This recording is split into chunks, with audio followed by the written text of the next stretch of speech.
कक्षा नौवीं के पाठ सवैये जो कि रसखान जी द्वारा लिखा गया है उसको पढ़ेंगे और समझेंगे। सबसे पहले हम रसखान जी के जीवन परिचय को समझते हैं। सबसे पहले उनके जीवन परिचय में हमें मालूम है कि रसखान जी का जन्म सन 1548 में हुआ माना जाता है। उनका मूल नाम सैयद इब्राहिम था और वे दिल्ली के आसपास के रहने वाले थे। कृष्ण भक्ति ने उन्हें ऐसा मुग्ध कर दिया कि गोस्वामी विट्ठलनाथ ने से दीक्षा ली और ब्रजभूमि में जा बसे। सन 1628 के लगभग उनकी मृत्यु हुई थी। सुजान रसखान और प्रेम वाटिका उनकी उपलब्ध कृतियाँ हैं। रसखान रचनावली के नाम से उनकी रचनाओं का संग्रह मिलता है। प्रमुख कृष्ण भक्त कवि रसखान की अनुरक्ति न केवल कृष्ण के प्रति प्रकट हुई है बल्कि कृष्ण भूमि के प्रति भी उनका अनन्य अनुराग व्यक्त हुआ है। उनके काव्य में कृष्ण की रूप माधुरी, ब्रज महिमा, राधा कृष्ण की प्रेम लीलाओं का मनोहर वर्णन मिलता है। वे अपनी प्रेम की तन्मयता, भाव विह्वलता, वहवलता और आसक्ति के उल्लास के लिए जितने प्रसिद्ध हैं उतनी ही अपनी भाषा का मार्मिकता, शब्द चयन तथा व्यंजक शैली के लिए उनके यहाँ ब्रज भाषा का अत्यंत सरस और मनोरम प्रयोग मिलता है जिसमें जरा भी शब्दाडंबर नहीं है। अब सबसे पहले हम लेखक ने जो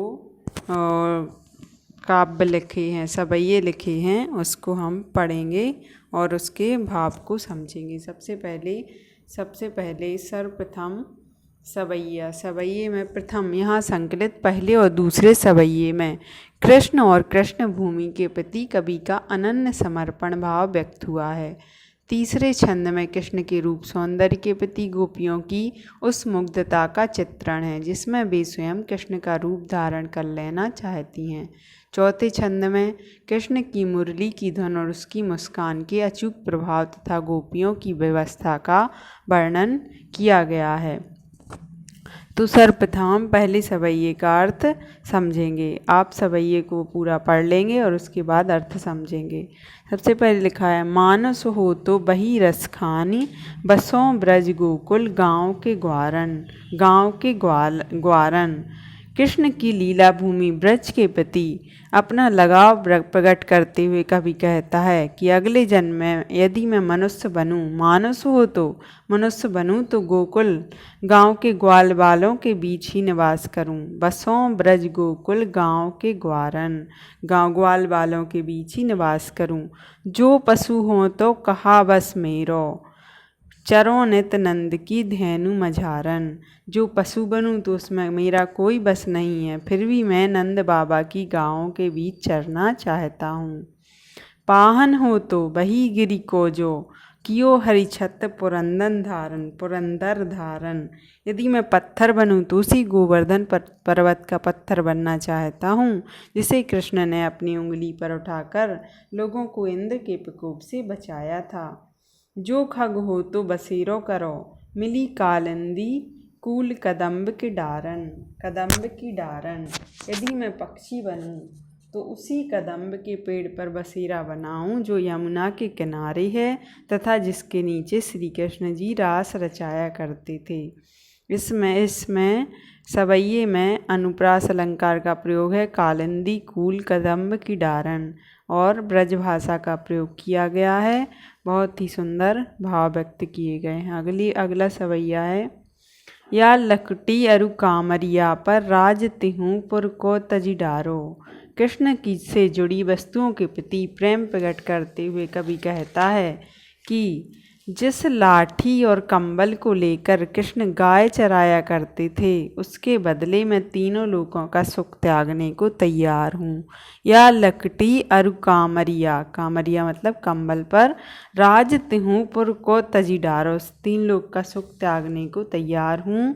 8 सिद्धि 9 निधि के सुख, नंद की गाय चराए विसारो। मैं नंद की गायों को चराने के बदले 8 सिद्धियों और 9 निधियों का सुख भी भूल सकता हूँ। विसारो मतलब भूल सकता हूँ। रसकान कबो इन आखन सो, ब्रज के बनबाग तड़ाग निहारो। और कहते हैं कि मैं ब्रजभूमि पर स्थित बागों वनों तालाबों, तड़ाग मतलब तालाबों को देखते रहना चाहता हूँ। और कोटिक एकल धोत के धाम, करील के कुंजन ऊपर बारो। मैं इन करील के कुंजों के में रहने के बदले, करील के मतलब एक प्रकार की वृक्ष की लताओं के घर में रहने के बदले हजारों सोने के महलों का सुख त्यागने को तैयार हूँ। करील के कुंजन, करील के कुंजन के ऊपर कलधौत, कलधौत मतलब सोने के धाम मतलब भवन को त्यागने के लिए तैयार हूँ। इससे पता चलता है कि कवि श्री कृष्ण के अनन्य भक्त हैं। अगला है, मोर पखासर ऊपर राखों, गुंज की माल गरे पहरोगी। कृष्ण के सौंदर्य पर मुग्ध एक गोपी दूसरी गोपी से कहती है, हे सखी, मैं कृष्ण की तरह ही अपने सिर पर मयूर के पंखों का मुकुट और गले में गुंज की माला पहनूंगी। मोर सखासर ऊपर राखो, गुंज की माल गरे पहरोगी। ओढ़ पितंबर ले लखुटी बंद, गोधन ग्वारिन संग फिरोगी। मैं पीले वस्त्र धारण कर श्री कृष्ण की तरह ही गाँवों के पीछे लाठी लेकर वन वन फिरूंगी। भाव तो वो ही मेरो रसखान, सो तेरे कही सब स्वांग करूँगी। मेरे श्री कृष्ण को जो भी अच्छा लगता है, भाव तो मतलब जो भी अच्छा लगता है वो सब करने को तैयार हूँ, सो तेरे कहे सब स्वांग करूँगी। पर हे सखी, आगे क्या कहते हैं रसखान जी गोपियों के माध्यम से, या मुरली मुरली धर की अधरान धरी अधराना धरोगी।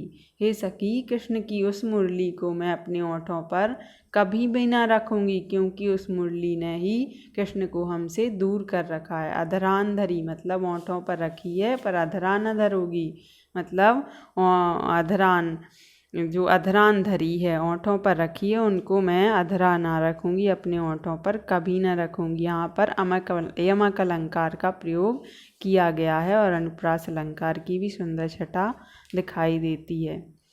अगला सवैया है, कानन दे उंगरी रहबो, जब ही मुरली धुनि मंद बजे ही।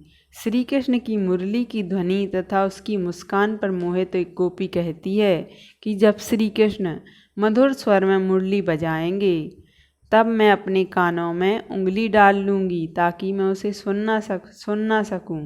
कानन दे उंगरी रहबो, जब ही मुरली धुनि मंद बजे है।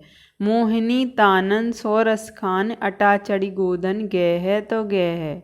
ऊंची ऊंची अट्टालिकाओं, गोधन मोहिनी तानन सो रसखान, अटा चढ़ी मतलब अट्टालिकाओं पर चढ़कर श्री कृष्ण गोधन गाते हैं तो गाते रहे, मैं उससे बेअसर रहूँगी, क्योंकि उंगली डाल लूँगी तो बेअसर रहूँगी, कानों में उंगली डाल लूँगी तो मैं। और आगे क्या कहती हैं गोपी, तेरी कहो से गिरे ब्रज लोगन, काली को किंदनो समझे है।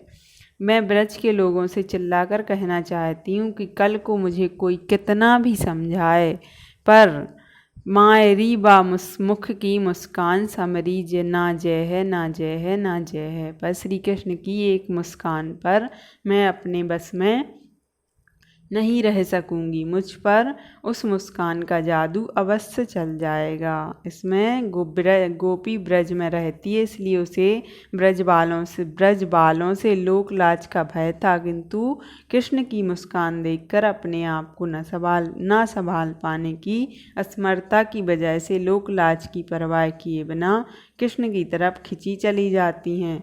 अपनी इसी असमर्थता को ब्रज के लोगों के सामने गोपी प्रकट कर रही हैं। काव्यांश में ब्रज भाषा प्रयोग है और अनुप्रास अलंकार की छटा कहाँ आई है, काली को कितनों समझे हो, का शब्द की आवृत्ति अनुप्रास अलंकार आया है। इस तरह से आप बार बार अभ्यास करके सवैयों का अर्थ देखेंगे और इसके प्रश्नोत्तर बनाने की कोशिश करेंगे।